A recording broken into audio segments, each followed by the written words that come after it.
I don't even know who that is. These are motherfuckers who have called me literally in the last week a terrorist. David Frum. Oh my God. Dark woke blue MAGA. Your strongest warrior has arrived. Scott Jennings is blaming you on CNN right now. Buddy, this guy fucking hated me. Okay? This guy fucking hated my ass, it seems. Oh my Lord. Scott Jennings can fucking chirp all day, every day. This guy is not one of mine at all. Trump says he did not fall down during the shooting. The security moving. That's awesome. Quickly, right. Within seconds, grabbing the vice president by his coat, lifting him up, bringing him out. Then the counter assault comes in. Took 10 seconds for them to flank you, Mr. President. And then. Yeah, they noticed it too. That was interesting. They picked up JD before they picked the president up. That was odd. I was doing a barrel roll, not because I look like a barrel, but because I wanted to stop, drop, and roll like I'm on fire, just like this country, which is on fire from the standpoint of heat. Hot! Hotter than ever before. 20 seconds to get you out. It looked chaotic. At one point, you were down. What was happening? Well, what happened? Yeah. What happened is I meant to fall. Many people are saying it was very impressive how athletic I am. As you know, I'm 220 pounds and 6'4". Very athletic. I don't waste any of my battery. It was a little bit me. I wanted to see what was happening. And I wasn't making it that easy for him. I wanted to see what was going on. He's like, I wanted to scope out the scene. I wanted to identify the shooter if he was around and maybe deal with him myself. Dude, he's such a perfect American president. Okay? This is literally like, he's a couch guy. Okay? You know those guys who sit on the couch and engage in armchair quarterbacking or armchair general behavior?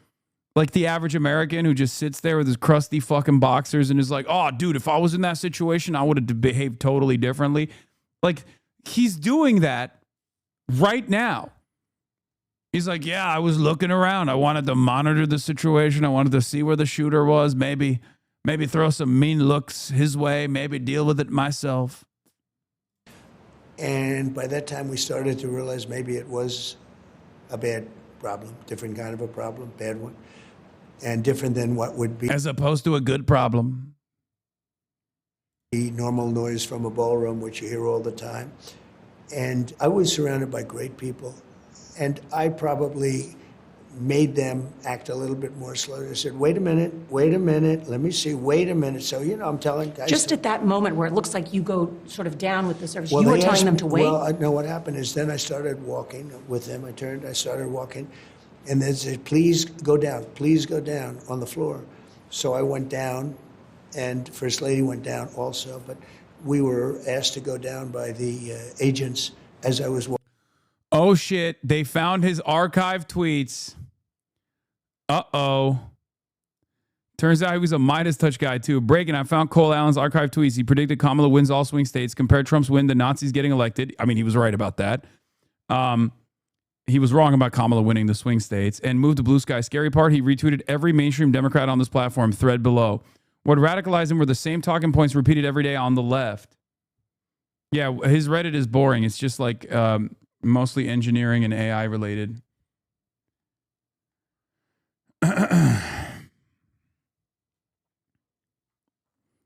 The only thing humorous about America not having learned from Germany about what happens when Nazis get elected is that Russia may not have learned from the USSR about what happens when it makes agreements with the Nazis. Oh my God, he is one hundo P, big time anti-communist. Based on Iowa predicting Kamala wins all swing states and at least 3 red states. Retweeted by Midas Touch. Breaking, Taylor Swift endorses VP Kamala Harris. Like many of you, I watched the debate tonight. Trump's Project 2025 would eliminate the independence of the DOJ. Okay, he was right. Why are you showing him cooking? If your point is to somehow make this guy look bad, you shouldn't show his correct positions. Cole Allen shared mainstream Democrat politician posts like AOC, J.B. Pritzker, Senator Warren, Senator Whitehouse. Trump is breaking the law. It's true. Prepare for a tsunami of plunder and corruption. Also true. Cole Allen retweeted mainstream Democrats comparing Trump to Hitler. Also true. After the 2024 election, Cole Allen believed the mainstream Democrat narrative that the fascist convicted felon had become president. Again, true. He shared Bill Kristol's belief. Ooh. Bulwark boys. Kind of feels like he was leaning more into your side of the radical Democratic spectrum than my side. Just saying. Sarah. Uh-oh. Uh-oh, Sarah. Uh-oh. Uh-oh. Uh-oh, Sarah. Listen. Sarah Longwell, very mean, very nasty about me, very nasty. Constantly saying nasty things, these radical centrists. Do I condemn Sarah Longwell? Brave take. But some of her takes I do condemn and some I do not.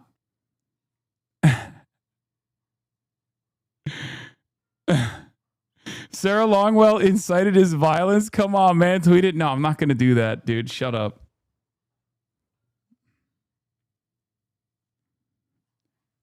Cole Allen shared Democrat conspiracy popular articles, including claims that Trump staged the Butler assassination. Oh, he's an assassination truther. He also shared posts about Elon Musk Starlink stealing the 2024 election. The Starlink story is really taken out. A call for a recount. Oh my God, he was straight up bluing on. Oh my God. Oh my God. Oh my God. Oh my God. It literally feels like I invented this guy out of thin air. This is the guy I was joking about. Cole Allen shared post claiming Tulsi Gabbard was a Russian asset. Tulsi Gabbard appears pure Russian asset. Russia's nakedly lobbying in favor of Tulsi. Only way Tulsi gets confirmed is the U.S. Senate to wholly abdicate its responsibility to maintain the safety and security of U.S. Citizens. Cole Allen shared posts referring to Trump's cabinet as rapist, spy, zealot, anti-vaxxer. Tommy Vitor banning the vaccines. Project Lincoln, get your family vaccinated while you can. Okay, this is exactly the type of guy who gets mad at the Pod Johns for having me on. I'm just saying. It is a little bit funny. It is a little bit funny that after these past 2 months of every fucking right-wing Democratic consultant yelling at me, it turns out one of their guys was responsible for it. What do I say?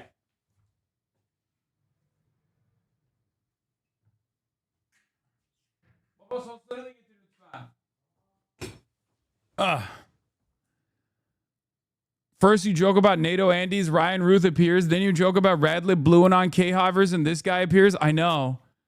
I don't know what the hell. Oh, okay. What are you sneaking in? You got bored? Hello. Hello, good girly. Abundance are mad as fuck with this one. Bro. They're abounding. Trump is nominated the most corrupt, ethically compromised, incompetent cabinet. I mean, again, a lot of correct posts, a lot of Will Stancil posts, but oh my God, he loved Will Stancil. The scary part, Cole Allen looks like he came from a good family, Caltech graduate, master's computer science. His beliefs mirrored mainstream Democratic talking points, yet he charged a Secret Service checkpoint with a shotgun, willing to die for a shot at the president. This is what the left constantly calls Trump, Hitler, ICE, the Gestapo, and U.S. fascists. The rhetoric. Cole Allen retweeting a post saying, voting for Jill Stein is such embarrassing shit. Another read. We'll either have the first woman president or the end of America. He showed a no opinion post on Trump canceling the CHIPS Act. Oh, Ah! Kaya, watch out.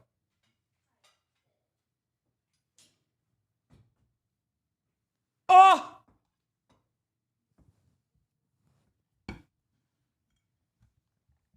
Oh, baby.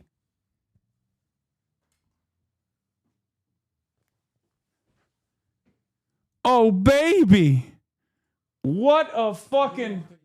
Eyvallah. Sağ ol babacığım. Wow. Wow. Cole Allen retweeted mainstream Democrats like David from... Free Press? Wait, FP Wellman? No, Fred Wellman. I don't know who that is, but wait.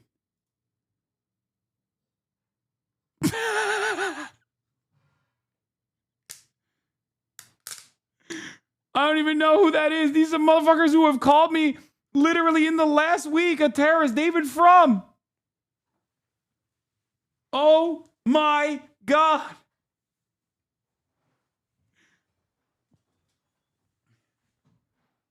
Dark woke blue MAGA. Your strongest warrior has arrived. Scott Jennings is blaming you on CNN right now? Buddy, this guy fucking hated me. Okay? This guy fucking hated my ass, it seems. Oh my Lord. Scott Jennings can fucking chirp all day, every day. This guy is not one of mine at all.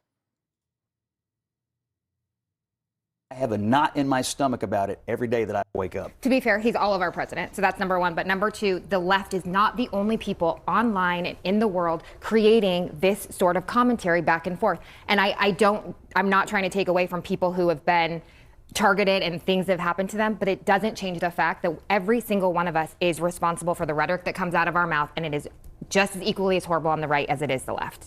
All right, What? we got to sneak in a Horrible? quick break here. Tomorrow, the president plans to host King Charles. The visit going forward in spite of last night's violent attack. Could the incident shift the Scott Jennings was on CNN Live talking shit about me. Turns out this guy is I mean, obviously he's not a Scott Jennings fan, but David Frum, people who fucking hate my ass, bro.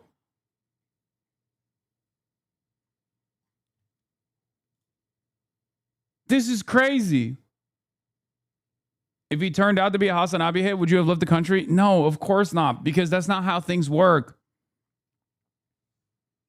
Like, these people will try their very best to be like, oh, Hasan is a violent radical. He's dangerous rhetoric. But like okay, at the end of the day, we still haven't reached a point where the administration, it might get there, but we're not currently there where the administration would be like, oh, your clips out of context are actually invitations for violence. Like in a court of law, stuff like that is totally protected.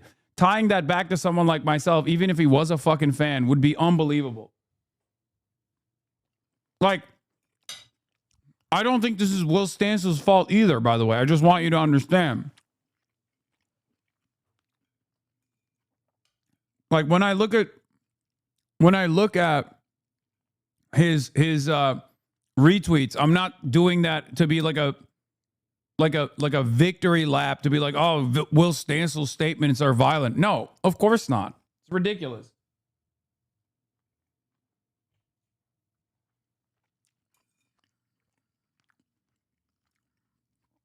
I'm not playing that game at all. Yeah. Neera Tanden, Cole Allen hating Hasan. Yeah. It's I mean, he called me a fucking grifter when he was literally on the train from California to Chicago on his way to try and assassinate the motherfucking president, dude.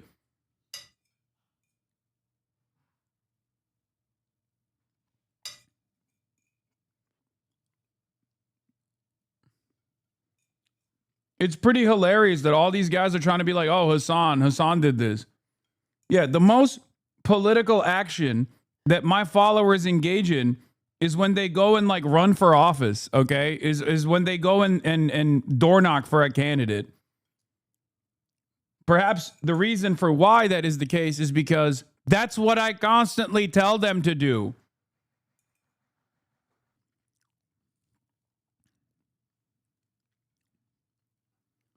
One might even say that my redirection of all of the anger and all of the animosity that exists in the ether is what leads people into more productive avenues rather than taking matters into their own hands and doing something fucking insane like this.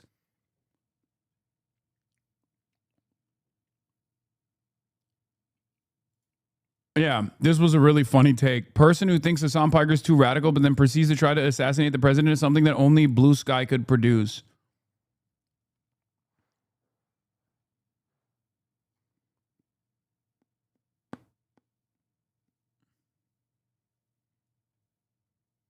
Posted 4 days ago. Timeline checks out. True. Sarah Longwell activated.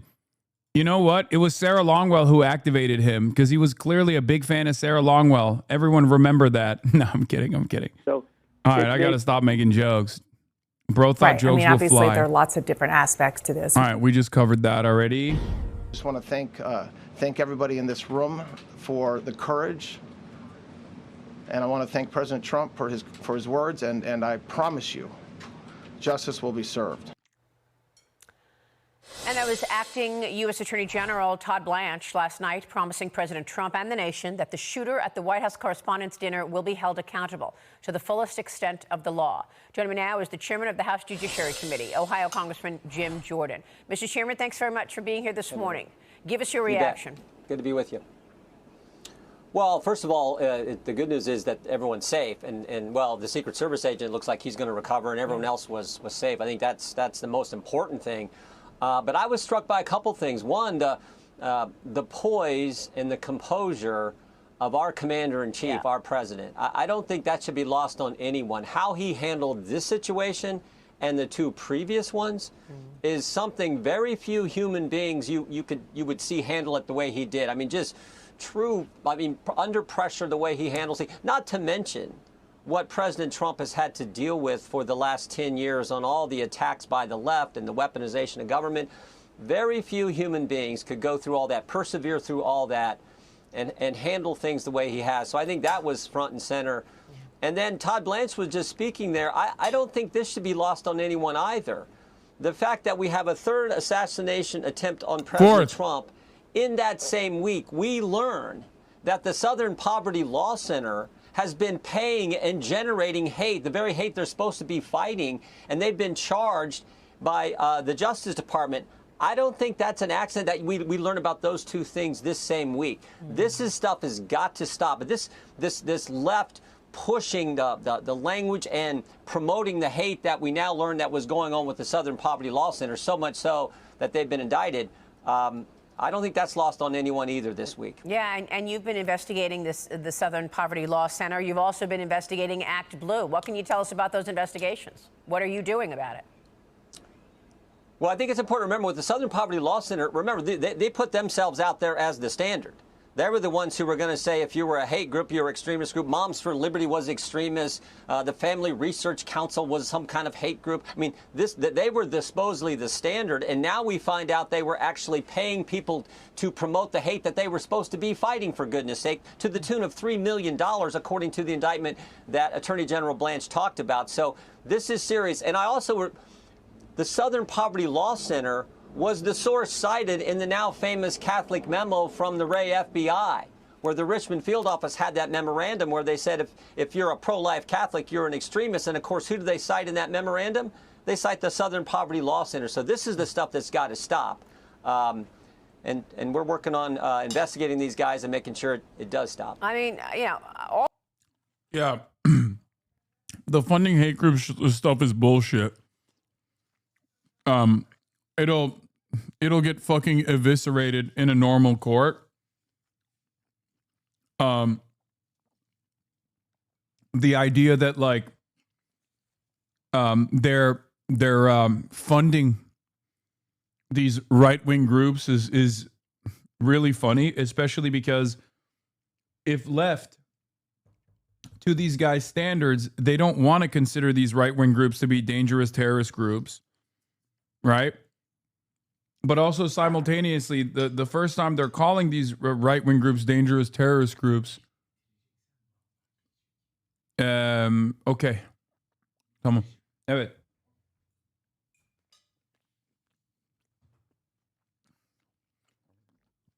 The only time they're calling these right-wing groups terrorist groups is so they can fucking disparage the Southern Poverty Law Center. Also has to stop this idea that it's on both sides of the aisle. I mean, you were there at the baseball game when your colleague Steve Scalise was... Yeah, it's not on both sides of the aisle. It's only on the right side of the aisle. Thank you. I agree, Maria Bartiromo. People watch this bum, Jim Jordan. Well, they do because, you know, he's a politician. And Maria Bartiromo, I guess, is also a bum as well. So I guess you might be talking about either, and they're both bums. So you're right. Shot. I mean, the list is long. Charlie Kirk was murdered. Of people wanting to take down Republicans and this president. In fact, the shooter, we understand, had a goal of taking down the president or one of his peoples, quote unquote. Yeah, robust debate is what we need to be focused on. You know, we have this amazing thing, the First Amendment, and we want real and robust debate happening. But there's some of this language is just ridiculous that we see from, particularly from the left. And then when you couple, and I keep coming back to this because I just was so outraged by this fact, but when you come back to the fact that the Southern Poverty Law Center, viewed as the standard, cited by so many in the media as the standard on evaluating what groups are extremists, what are not, what groups aren't, and they're actually paying these informants to go inside these hate groups and foment more of it, that is just evil. That is just wrong. And again, I think the irony is, of course, we learn about that. They're indicted the very week that we have this third attack on President Trump. What is your assessment of the security? People are scratching their heads this morning wondering how is it possible that this guy was able to get as close as he did, even though I know he didn't breach the actual room where the president was, but he was carrying a shotgun, a handgun, all of those knives. When I spoke with the president this morning, he was very gracious. He said Secret Service and the Capitol Police did a great job. He complimented them as he is, very gracious always. He also told me, look, you're dealing with geniuses in some ways. Have you ever seen the IQs of some of these people who are assassins, he said to me. But he said, look, it's very hard to secure a room like that where you've got 1,000 people sitting on top of one another. And that is why we need the ballroom. Because he's being, you know, thought about. You know, they're fighting him just for this ballroom, which is something that clearly you would expect the commander-in-chief to need, at a minimum, to host our overseas allies. Yeah, the left took him to court over it. No, I agree with the president 100%. I think the ballroom makes total sense.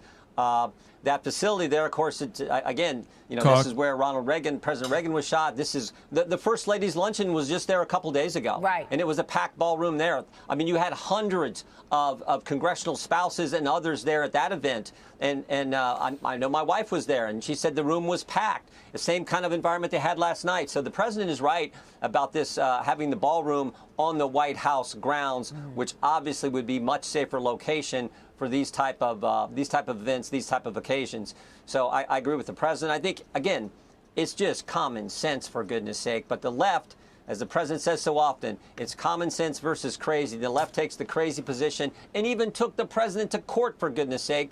Thank goodness the appellate judge. I'm not going to lie. I think the ballroom stuff is an exercise in how far they can get away with brainwashing their cult. That's what it reads like to me. Like, they're just like, attempted shooting happened. Let's go take advantage of that. What do we care about right now? What does the president care about right now? Getting the fucking ballroom done.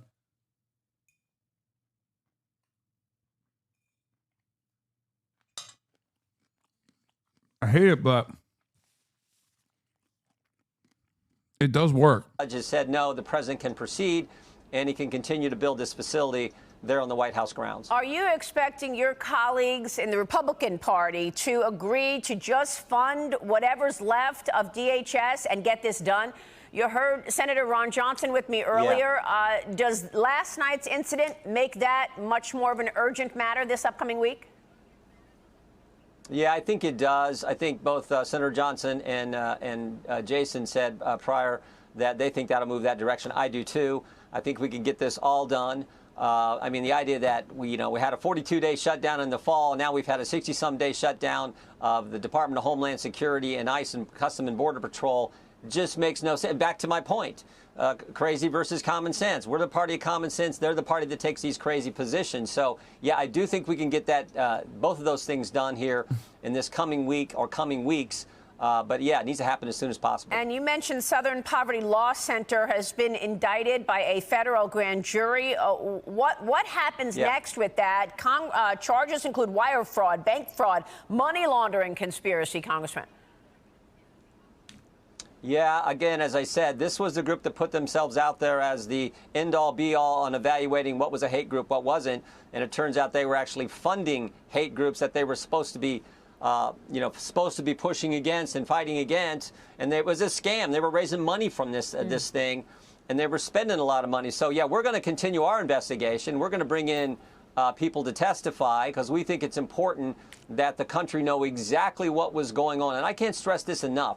They were the source for so much of this stuff that came from the left, and they were the source on that memorandum that said if you were a pro-life Catholic, the FBI labeled you an extremist. Yeah, famously, this administration is a notable defender of Catholicism.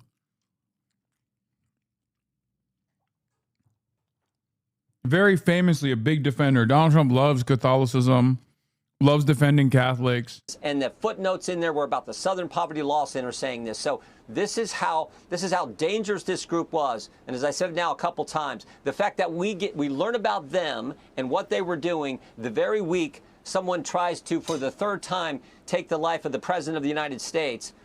Again, I don't think that's lost on anyone. All right, we will leave it there. Congressman, good to see you. Thanks very much.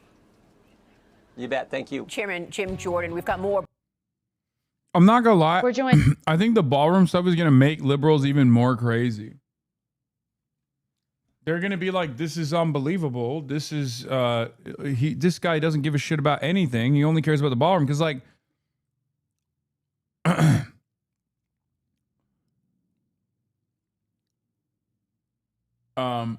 he was, like, they were already mad at him for the ballroom shit because initially the ballroom stuff happened while he was, like, firing people or furloughing federal agency workers, like public workers. This kind of feels the same in the same vein where he's exclusively talking about building this dumbass ballroom while there's a crisis going on that he caused with gas prices going up. Now by our senior White House correspondent, Weijia Zhang, who's currently serving as the president of the White House Correspondents Association. Weijia, thank you. It's been a very intense last few hours. You had just welcomed everyone. You had just started off the evening when this event unfolded. I've seen video now of you crawling off of the stage as the president was being whisked to safety. What was going on back there? Why didn't the president leave? Margaret, it all happened so fast. And when we were still on stage, we were in the middle of a very light moment with the entertainer who was doing a trick. And when I heard something in the audience... Chill, that's the mentalist, okay? Chill. Excuse me. That was the motherfucking mentalist. Put some respect on it. That wasn't a trick, it was magic.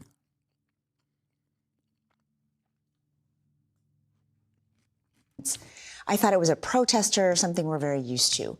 But then when I saw SWAT team members come to the head table and rush us to the ground and say, down, down, down. We were crawling off the stage. And in the back, that is a holding area where people wait, including President Trump and distinguished guests, to go onto the stage. And we were sitting there, and I saw more than a dozen SWAT officers. There were members of the Secret Service milling about. There were members of the president's team. And as you can imagine, a lot of conflicting information because it had just unfolded. I will say it was remarkable to see that in action and to understand it was their quick work that protected all of us that night, not just the president, not just the cabinet, everybody in that hotel. And, you know, that is heartening, but obviously, it was a tough situation for everybody that was there, including you. You were very stoic, though. You had great grace under pressure. You had to go out. You had to talk to everyone. And I know you shared that because you were in this role of the presidency, this was a proud moment for you. Your 7-year-old daughter was there. Your parents were there. Your husband was there. This was a lot. And I wonder what you think about this and why it was so important for all of us to be gathered. How are you making sense of that? Have you? I think we're processing this still. I think we're all processing it. I have covered countless shootings and murders and terrible things in my career. And this is the first time that I've been on the other side of a potentially violent and deadly situation. And no amount of reporting can prepare you for that. You're right that my family was in the audience, and it was incredibly meaningful to have them there. And so that added an additional complicated layer because I'm thinking about the safety of. I just like, oh God, look, I'm not going to say anything. Everyone has a right to feel however they do about this instance. I mean, it's a traumatic experience for people. There's an attempt that was made. I just don't think that like the average person is going to look at this and be like, wow, yeah, I feel really bad for the journalists. It's just going to lean into more of the animosity they have with figures in mainstream media.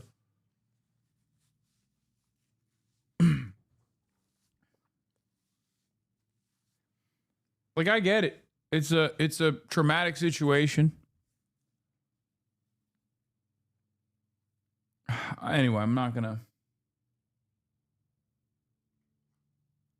go any further. All right, Trump, back to the ballroom. Well, we have heard from President Donald Trump in the last few minutes, in fact, via Truth Social, his social media platform. That statement on your screens, I'm going to read it to you in full. It says, what happened last night is exactly the reason that our great military, Secret Service, law enforcement, and for different reasons, every president for the last 150 years have been demanding that a large, safe and secure ballroom be built on the grounds of the White House, he puts in capitals. This event would never have happened with the militarily top secret ballroom currently under construction at the White House. It cannot be built fast enough, he says. While beautiful, it has every president has wanted a ballroom, dude. Every single one. Everyone knows this. It's like famously Abraham Lincoln. Imagine if good old honest Abe had a ballroom. Okay, guess what? He'd still be alive. The math doesn't really add up on that, but it's, you know, same with JFK. Again, still be alive to this day.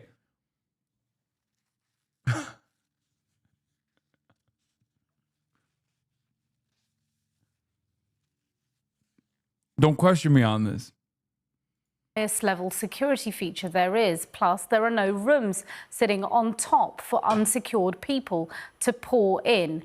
and is inside the gates of the most secure building in the world, the White House. So clearly a reference there to the fact that the shooter was staying at the hotel and perhaps tried to bypass security in that way. The statement goes on Truth Social. The ridiculous ballroom lawsuit brought by a woman walking her dog who has absolutely no standing to bring such a suit must be dropped immediately. Nothing should be allowed to interfere with its construction, which